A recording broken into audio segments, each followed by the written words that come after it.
Just tell me when. All right, go ahead.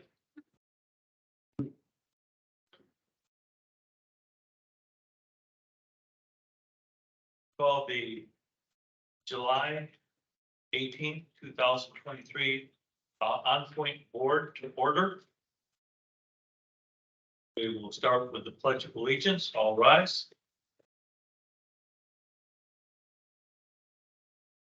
Pledge allegiance to the flag of the United States of America and to the republic for which it stands, one nation, under God, indivisible, with liberty and justice for all. Thank you. Please be seated.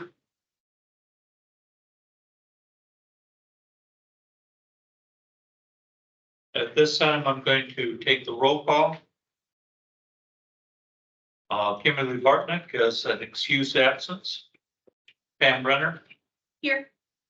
Glenn Brookhouse has an excused absence. He is working on his South at Western Michigan University. Jessica Costanza of Castaneda has an excused absence. She's under the weather. Mark DeYoung. Here. Gail Dugan is present. Beth Johnson. Here. Alice Kelsey. Here. Robin Clay has an excused absence because of mishap. Karen Stratton. Hopefully she'll be able to join us. And Pastor Craig Venti here. We do have a quorum. And with that, the next part of the agenda is provision for public comment on agenda items only, subject to a 5-minute limit per speaker. Is there anyone that is in the room that would like to address the board on agenda items? Second call. Linda, is there anyone online? There is nobody online today. Stephanie graced us with her presence. And we appreciate it. For everyone's information, we do have Stephanie Vandercooley here from the LRE. We appreciate you attending in person, and thankfully with the good weather, we're glad that you are here. So with that, the next on is the approval of the agenda. Do I have a motion to approve the agenda? Move to support. Motion by Johnson to approve the agenda. Do I hear a support? Support by Alice. I will take the roll call. Pam? Here.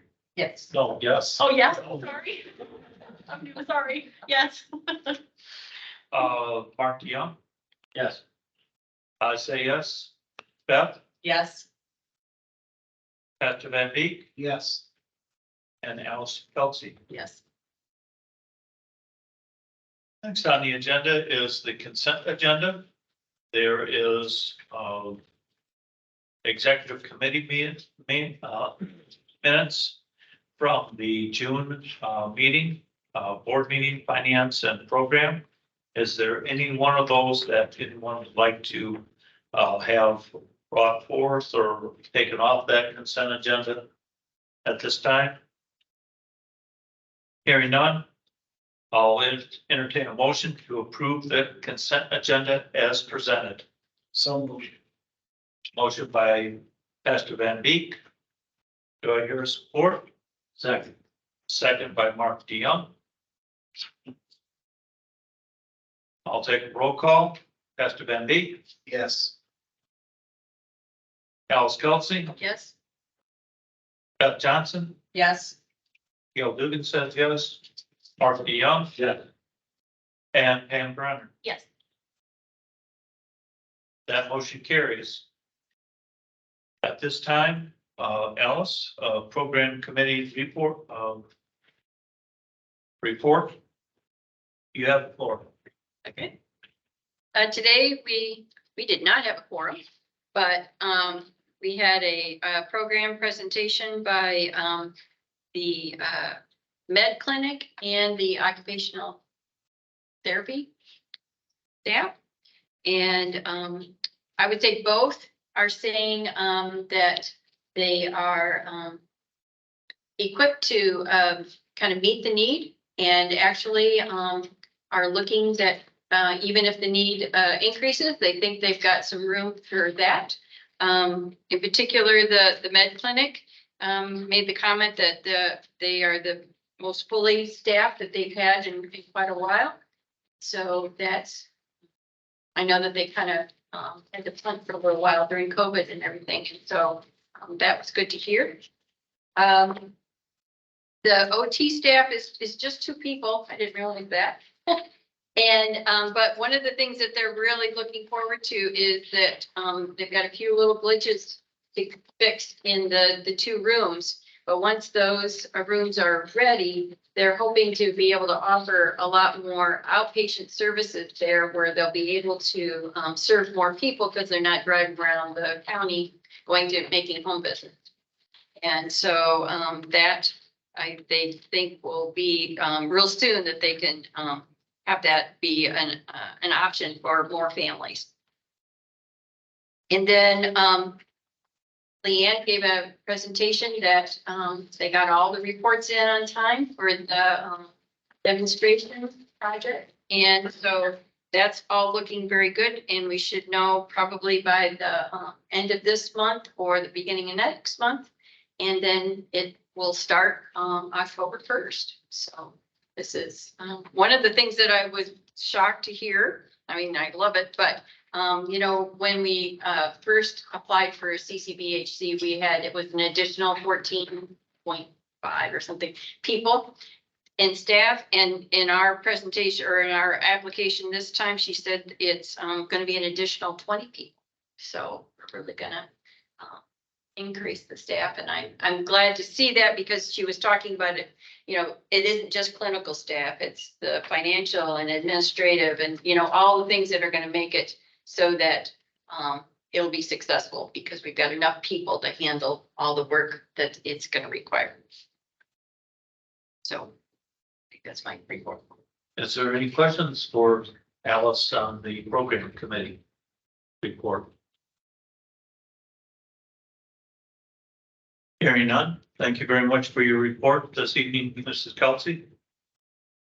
Next on the agenda is the Finance Committee report. Mrs. Johnson. Thank you. What we'll do is go right to the motion, which is on page 11 of your packet. And this is to pay the bills, the voucher disbursements. So there is a loan book in there too. But I make a motion to the OnPoint board to approve the June 2023 disbursements totaling $3,488,908.49. Motion by Mrs. Johnson to pay the bills. Do I hear support? Or by Alice Kelsey? She stepped up first. Is there any further discussion or questions on the vouchers? Hearing none, I'll be taking a roll call. Dr. Van Beek. Yes. Alice Kelsey. Yes. Mrs. Johnson. Yes. Mark DeYoung. Yes. I say yes. And Pam Brenner. Yes. That motion carries. Okay, and then Andre, if you can come up and give us a few quick highlights. I caught it loud and clear. Okay. So good afternoon, or yeah, it's late afternoon. So for the month of May, OnPoint is still in a very, very good, solid financial position, pretty much repeat of last month. Looking at your board packet, financial, we'll start with the bucket report here, which is just a consolidated income statement.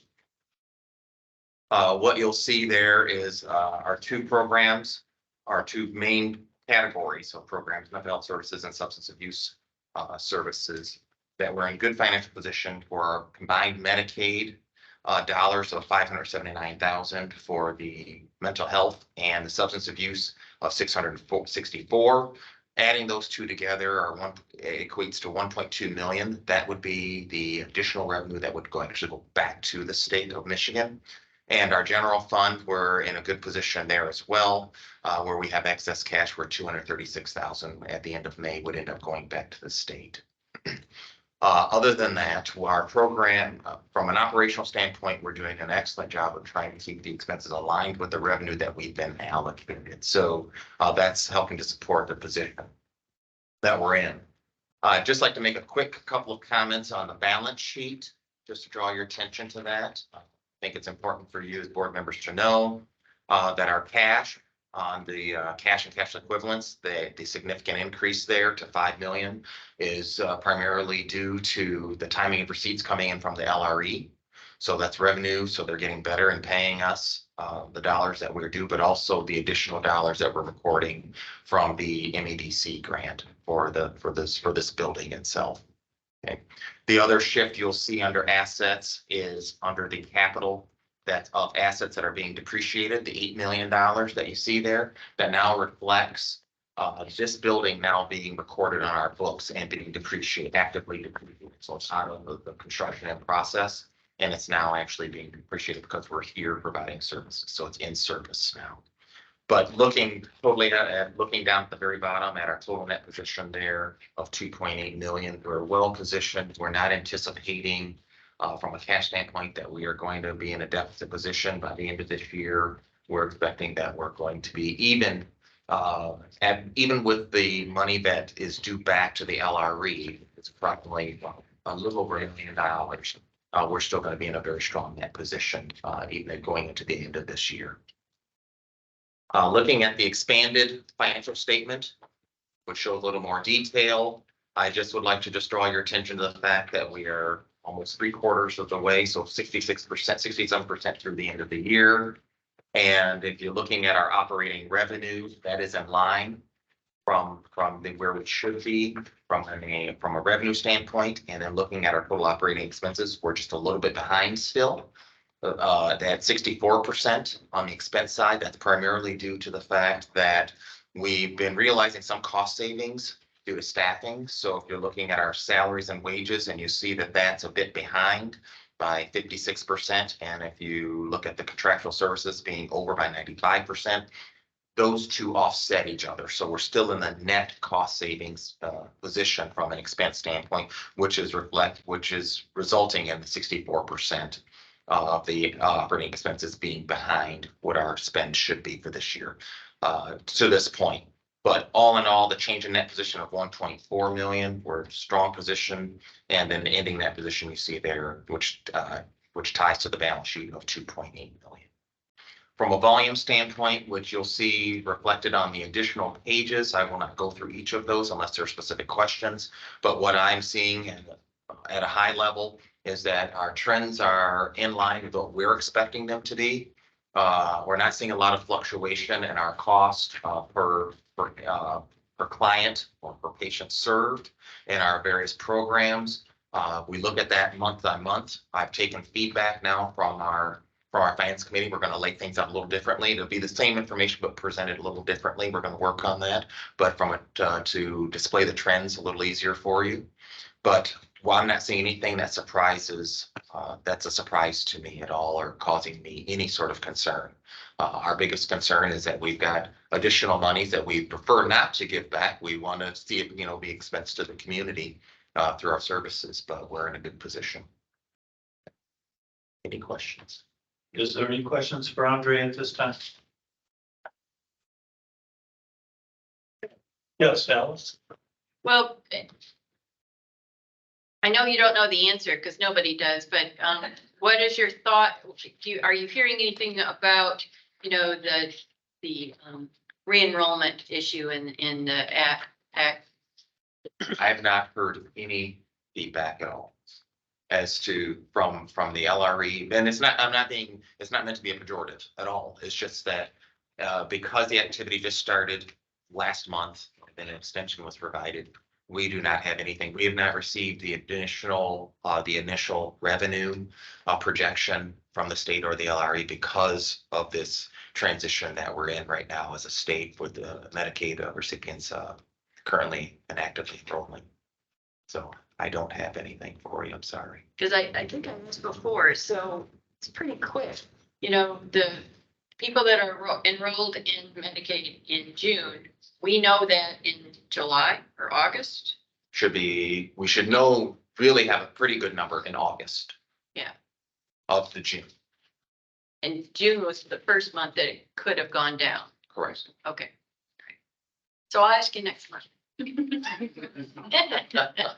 That sounds fair. You know, probably, I think I've heard this and I think it's fair to say that we're probably okay through this year, you know? Yes, yes, It'd have to be something dramatic, right? yes, yes. In like 90% of the people don't get to be enrolled, you know, re-enrolled for it to really affect us this year. Like next year is a possibility. Yes, that's exactly what so I'm part of a finance discussion group with the LRE, and that's what we were talking about at our last meeting, that we probably will not see the effects as CMHs of the Medicaid rolls until probably springtime of next year, by the time that cycles through. But the remainder of this year, fiscal year, and most likely calendar year, we're going to be in a good position.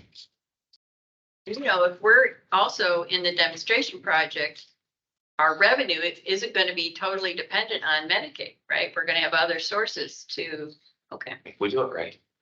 And I think we will. when? That's our new, not if, when. Okay.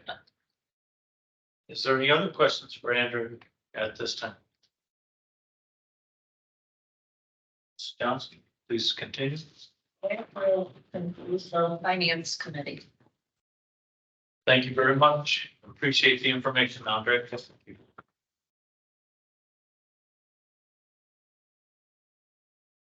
With Mr. Brookhouse being absent, I am going to defer to Mrs. Newsom to give a report on the recipient rights interim report. Yes, so this is our semi-annual report. So every year we do a semi-annual and an annual report. The annual is much more involved. Semi-annual is just complaint data and remediation data. So we submit this to the state. It does not need official board approval, but it does go to the board just for information. So we've received 78 allegations in the first 6 months of this year. That is trending down from last year. As we talked about before, we've had really high case numbers. The rate of complaints per person served has been one of the highest in the state. So I'm encouraged to see that continually trend downward and to trend rather than just drop off. So I think we're in a good spot in terms of overall complaint numbers. We're getting closer to that statewide average. We are sitting at about a 29% substantiation rate this year. That is up from last year. This time last year it was 25%. So it's not enough of a spike that's alarming. It's just something worth noting. So this printed really small. So I was about to say, you can see, I don't know that you can. I tried to draw your attention to, I tried to share it. Yeah. It's not looking so great either, but I will try. You did better than I did. I tried to print this and couldn't even do that. So, the two highest categories of complaints that we receive are services suited to condition. So services being provided are inconsistent with the treatment plan, the way that they're authorized. And then dignity and respect. So people feeling like that they are being treated in a way that's not respectful or dignified. Those are right around the same average substantiation rate, which I think is interesting to note, especially since they're so much higher than other categories. So the substantiation rate for services suited is 36%, and for dignity and respect is 25%. Some new categories that we've used this year that we didn't have any complaints in last year: video surveillance and obtaining consent prior to video or audio recordings. So of the three allegations in those categories, one was substantiated. So I'm gonna go to the next page, which is our remediation data. So every substantiation requires remedial action, which allows the respondent to go back and fix the problem if that's something that's possible to do, and then give us a plan to prevent reoccurrence. And then any substantiation in the categories of abuse, neglect, or retaliation also require disciplinary action, which is at minimum written reprimand. So this is our matrix showing that we did receive that kind of remedial or disciplinary action for those categories. And then there are some provider totals. So the bulk of substantiations happen in residential settings. Some happen in case management and some in CLS services. I think that's all we had this year. It looks like it. So there's a quick overview. Any questions on that? Is there any questions from the board for Kelsey on the interim report? Hearing none. Thank you very much for your report this evening, Kelsey.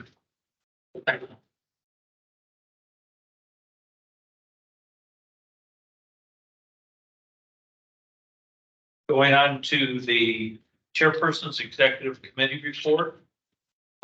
We have to deal with a few things here that we left on the table from last month. The first is the adoption of the mission, vision, and core values. And we had, part of that homework was to talk about that last piece of core values of cultural competence, or should it be cultural humility? There was some research given out for everyone, and I don't know. Okay, that wasn't part of your, Mark, I'm gonna have to talk to you about that. But the rest of us,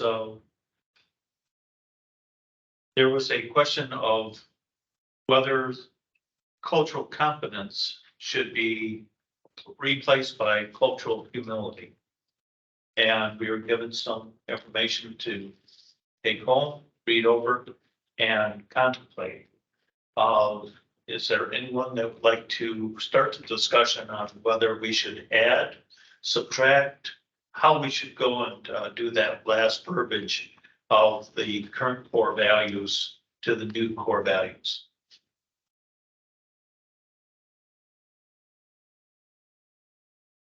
Well, I'll start the ball rolling then. Am I looking over with this, since we are into a new building, we're also into a new era of mental health and CCBHC, that we be more inclusive of both of those types of things. They both mean two different, and their definitions are two slightly different. So my view is to add that cultural competency to be changed to cultural competence and cultural humility.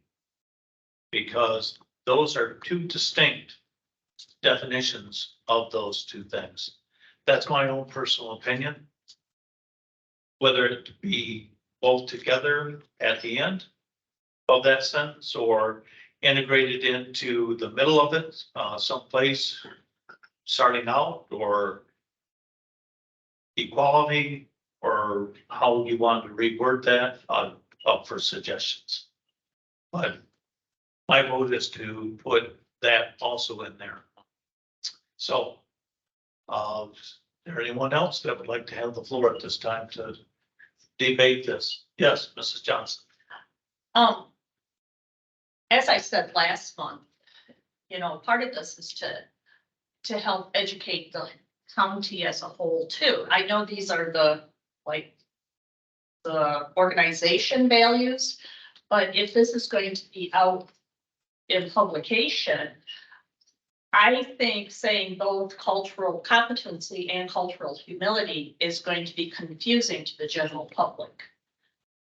I personally think we're almost, I don't want to be insensitive, but in my humble opinion, almost splitting hairs. And coming from an educational background, the less confusion, the better. And if humility is an important value, it should be an important value, whether it's culturally, financially, home, residential, humility, humility is in everything we do. So I would, just to spare the confusion for everyone, I would just leave humility as a core value and let it stand alone. And then keep cultural competence. Okay. So for the board is add humility in as a word as part of the values. Right? Yeah, Okay. and not put it on the end of, Or, and, yeah, and humility. okay. Is there anyone else? Yes, Alice. Well, the phrase that I think really helped explain this for me is the phrase of humility being kind of willing to be taught. And I do feel that that is key, that I don't know a lot. I don't know what it is to be any other culture than what I have. And I think that that's important to have that sort of approach to it, is that I don't know and I'm willing to be taught. And I think, yes, I never heard this phrase until last month, but I also think it's a great opportunity for us to lead in education too. Why not be the agency that starts this? And when people go, what's that? Then that's our opportunity to say it's, and explain it. So I guess I'm not concerned about it being something that might cause confusion, because to me, it's a learning opportunity or an educational opportunity.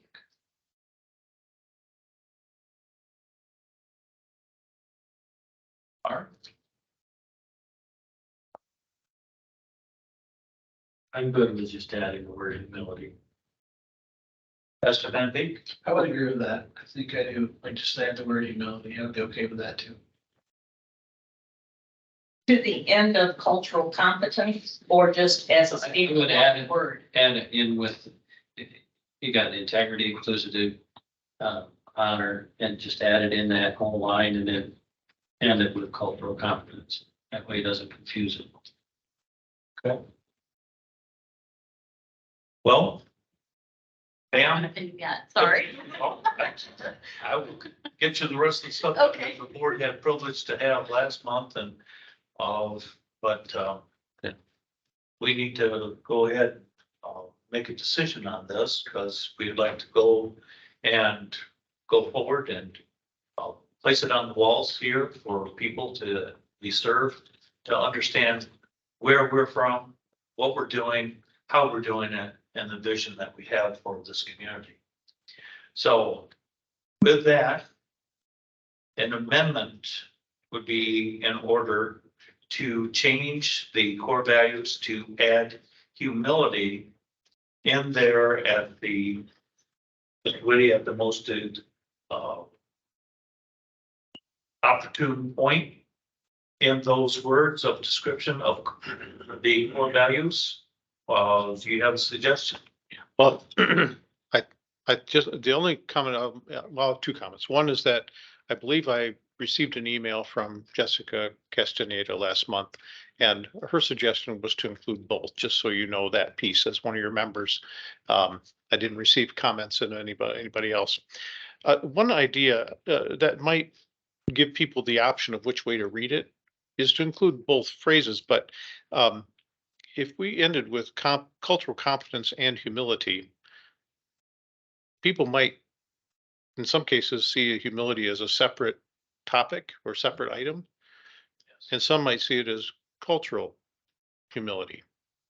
I just wondered whether or not it might make sense to leave it a little ambiguous like that, so that you have, so if you end with the word with the phrase cultural competence and humility. If that's how that set of words goes, some might see it as a seventh, some might see it as an alteration of the cultural competence. I don't know if that helps at all, gives people options about how to read it, as opposed to sticking humility just up there.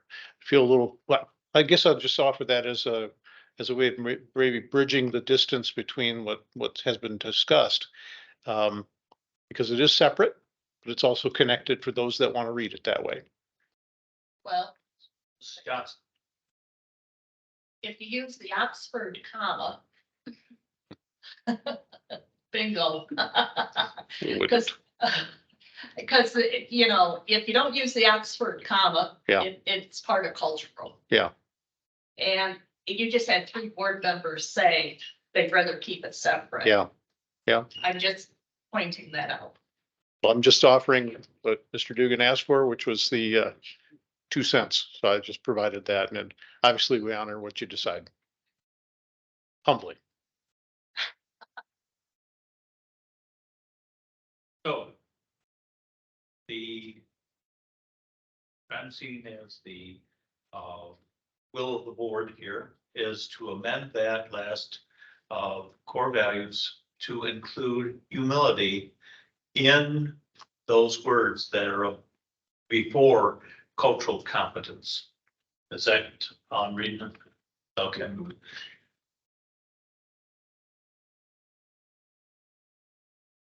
I would make a motion to include humility in the core value statement as a word that stands alone. Do I have support for that? Or Support by Mrs. Johnson. All in favor, say yes. yes. All opposed? That is now been added. Mr. Chairman, for clarification, did you want it specifically after the word equality? Or was the placement specific to the motion? What's the board's pleasure? Anywhere? After cultural competency. Yeah. How's that? Okay. After, in between equality and Innovation. innovation. Yep. Yep. I know I'm working on a motion here, that amendment. Brenda, do you have that down? Or do you want me to write that out? No, Trying I to have, consider it. I have, got, We'll catch it from the video. well, I already had it in from last month, so I just needed to add the humility and we just restated them. Okay, Or got it. so didn't want to go ahead of the secretary. All right, thank you. All right, with the amended board resolution for approval of reinstatement of the OnPoint mission, vision, and values. Do I hear a motion to approve it as amended? I move to approve as amended. Okay, we have a motion by Johnson to approve as amended. Do I hear a support for that? Support. Support by Ellis. Gonna go ahead and take a roll call. Pam? Mark? Yes. Gail says yes. Beth Johnson? Yes. Alice Kelsey? Yes. Pastor Van Beek? Yes. That motion carries. We now have a approved board of mission statement, vision, and core values. With the next part of the OnPoint executive chairman's report, there's a couple of pieces of business that the executive committee needed to have the board act on. At the executive committee, we had a compliance update, which is good news. It's probably one of the best compliance updates that were put together in 3 months that this organization has ever achieved. Very few recommendations as to improvement. Kudos to the entire team. And Mandy, especially for you, for pulling it all together. I know that It's amazing that you still have all your hair as long. It's still stuffy, it's good that I'm free. But thank you very much. That information was given to the executive board. The next part of business that we needed to take care of is we also, as the executive committee, recommended to the board the appointment of Jim Story, which is our appointment to the LRE. We have to appoint someone to the executive committee of those three, which we have Jim Story, Alice Kelsey, and a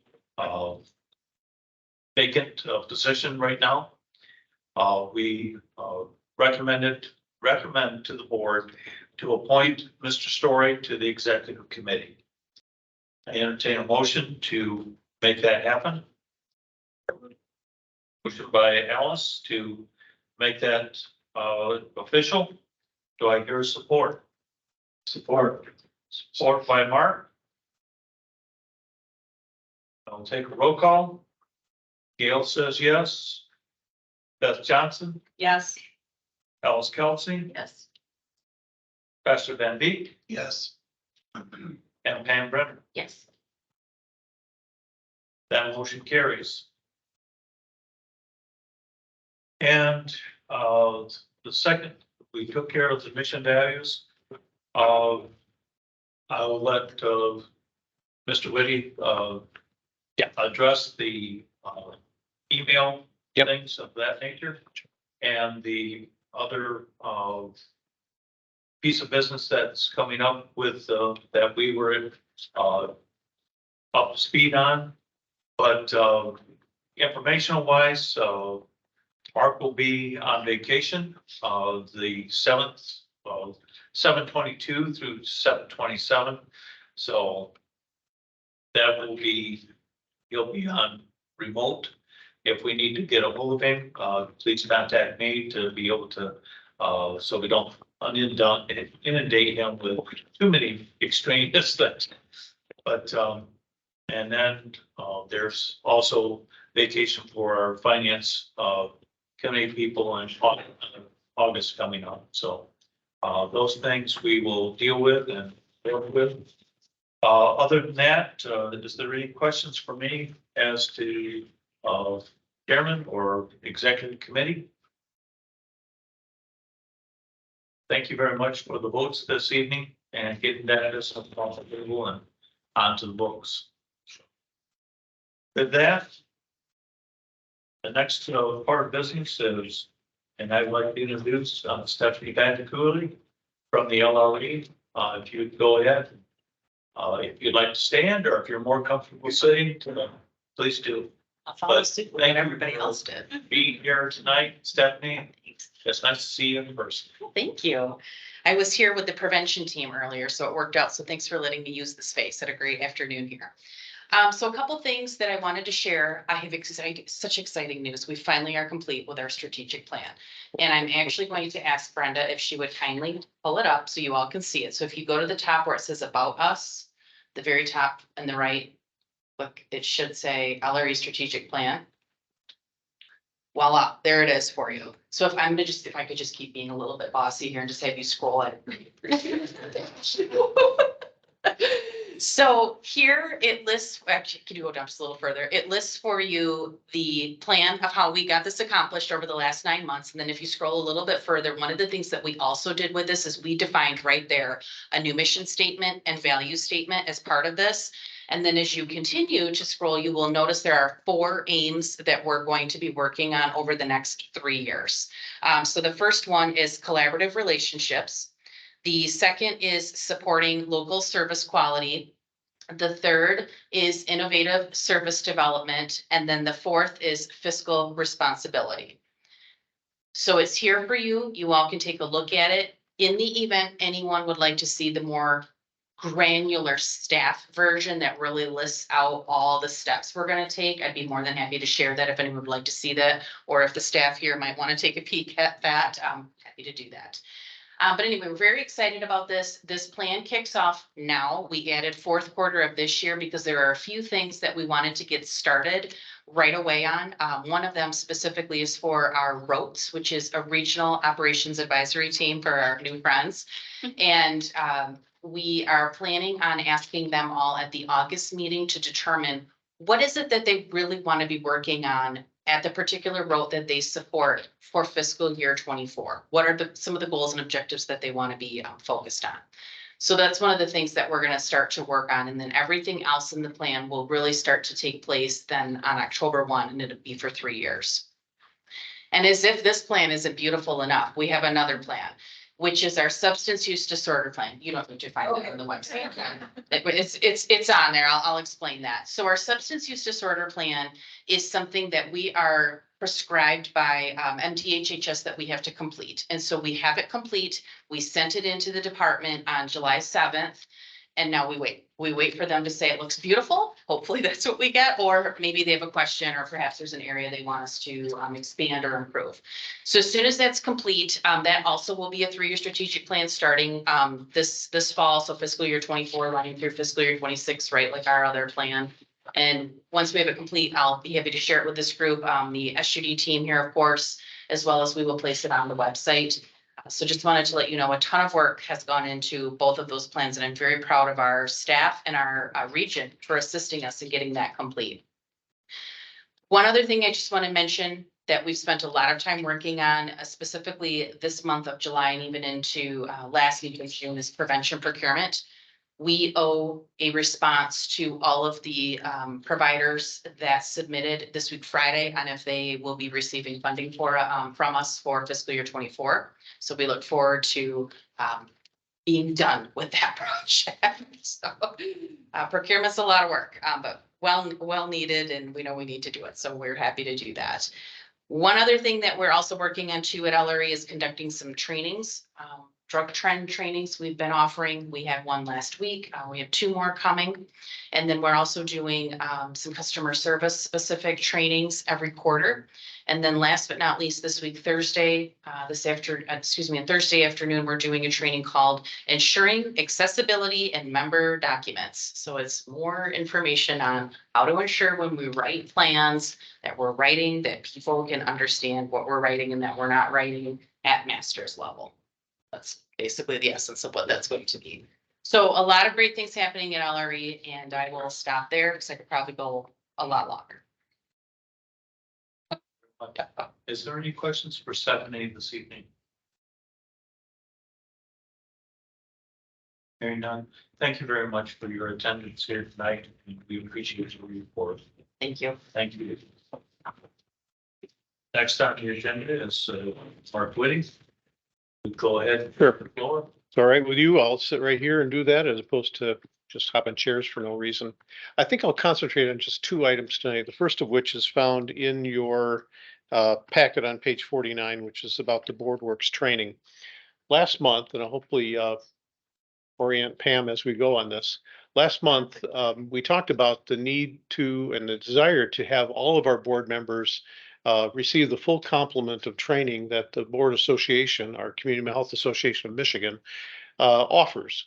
And in the past, it's been very difficult, and now it's simple. It's much easier, other than the amount of time that it takes for you to go through a course. What we thought we would do is to pace you as a group through the process of going through these trainings. The part you'll have to do on your own is clicking on a link like that. It'd be nice if you could save that on your board report and punching that into the internet, and just it'll bring you right up to the page of the LRE where that, or the Board Association, where that training can be obtained. What I want to do is every time when we get together, provide you the slides of the presentation that is offered. What I'd like to do is to have you start out with the first one. This is listed as intended beneficiary command. I don't know what the command word means. That's probably something we'll learn when we get trained. But the intended beneficiary, the woman who provides that is a person with lived experience from Oakland County. She's a very good presenter, and what I'd like to ask you to do is to take that course and complete this evaluation. And then when you return that to Brenda, and we turn that into the department or to the association, you receive your credits for that training.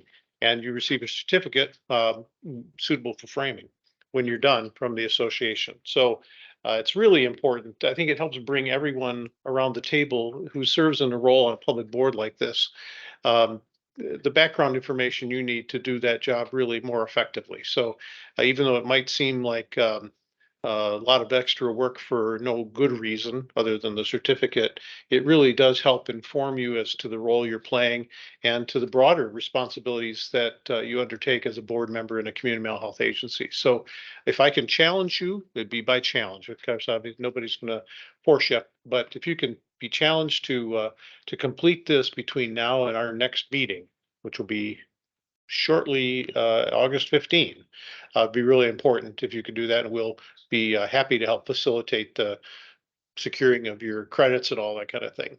So we'll have the new packet ready for you next month with the next evaluation form.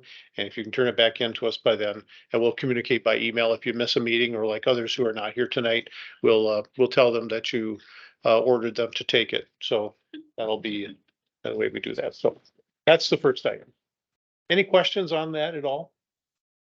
Any questions for Mr. Whitting on the force objectives? And what is the average time each of those trainings? I think you'll be the first to know. I'm gonna make a guess that because most of them were videotaped during a conference breakout session, it's about 90 minutes long. I think that's gonna be about the max of it. It's something that you can save and go through, say, 15, 20 minutes, then save it, and then come back and continue on. If you can, I think you can probably, I know that these are things that you can probably scroll ahead to a spot where you left off. So if you can keep track of where you left off, it'll be easier. I don't think your browser is going to remember exactly where you were when you left the last time. That's something you'll have to pay attention to yourself. But yeah, Just making sure that everybody's got the Yep. IT part of it. Yep. down. well, as you can tell, you may not be wanting to talk to me about that. So Yes. about a dozen. Mhm. Yeah. Over the course of a year, you'll be, well qualified according to the association. So thank you for being willing to go about that way. The second thing I wanted to mention had to do with, I don't have it in the report. It's a little different topic. I talked about with the executive committee in the past, if you go back a few years in our agency history, board members, when they were appointed, were given at that time, Allegan CMH email address. And the purpose of that was so that all the correspondence you needed with the organization would occur through that email address. We wouldn't send it to personal accounts. You wouldn't send things to us from your personal account. It'd be directly to us inside the system's walls, if it were, as it were. We fell away from that a little bit, I think, just out of convenience and during times when we had a little bit of an issue where our commissioners, were using a Allegan County address, not an Allegan CMH address. There were a number of issues that came into play. But what we've developed to this day is probably a system where we have about half people going from an Allegan CMH address or an OnPoint Allegan address, and half using their own personal email.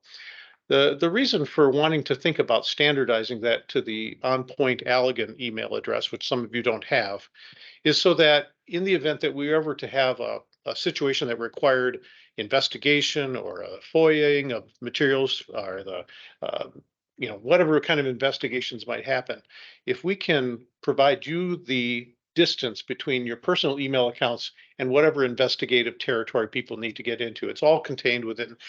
I'm not so worried about security because we don't share information of confidential nature. Everything we tend to do is in the public vein, but communications that happen between board members and staff or whatever, it's just really important that that stuff be in a place that doesn't inconvenience you, number one, or become inaccessible for us on the other. So, or for any investigator that might be needing to get a hold of that. And as a public organization, we do have that public accountability. I never want to have a situation where we can't get what someone would need to get to legally. So with your cooperation, we'll be working toward establishing email accounts for all of you that don't have one, and then working with you to get that set up. And then our side will be consistently using that as your email communication. That would then enable folks from the community who wish to get a hold of you in your role as a board member to have the ability to do that through our website. So there's a lot of reasons why we'd want to go through that approach. So that's the explanation I would have for the process that we want to start walking through. Be happy to answer any questions you might have about that approach or any questions you think might be worth checking into. Is there any questions for Executive Director Whitty at this time on email accounts? Yes, So working with IT, like next month, you'll have an address for us? I don't know what process they would put it through, but I probably will. I'll work with Brenda to make sure you have what you need as soon as it's available. I can't guarantee you what happens next. Okay, because we won't. You'll know. I'll send you a double secret text. No, we'll make sure you know, just whenever you get notified of that, we'll make the switch. is there any other question for Executive Director Whitty? FYI. Just want an hour, 57. I just wondered what. You have 3 minutes to spare. Is it really 2 hours, huh? 57 minutes. Oh, altogether. 59 seconds. Oh, I thought it was 1 hour and 57. Just 57. Oh, And the conference take longer. yeah. Okay. Thank you. Welcome. With that, is there any further questions for Mr. Whitty before we go on to the next agenda item? Hearing none. Next is our provision for the public comment. Is there anyone that would like to address the board on any issue that they're concerned about? Here at the boardroom? Second call. Is there anyone online? No one showed up yet. Okay. With that, we'll close the public comment and go on to board member comments. We'll start over on this side. Dr. Van Beek. Good to go. Just a reminder, the finance committee is at 3 next month because of the vacation time. Alice? That's it. Pam? Thank you for having me. And I wish to thank you for putting an application in and welcome you to this board. Your participation in this community will be well appreciated, and we're working towards fulfilling one more vacancy that we have. But thank you for being here. Thank you. So. To say with your arrival, we now have 2 people to talk to if you want to talk to the western half of the county. That's true. Yes, and we're working on a third, so. With that, I'll keep my comments here, short. Thank you for a wonderful job, as I said before on the card.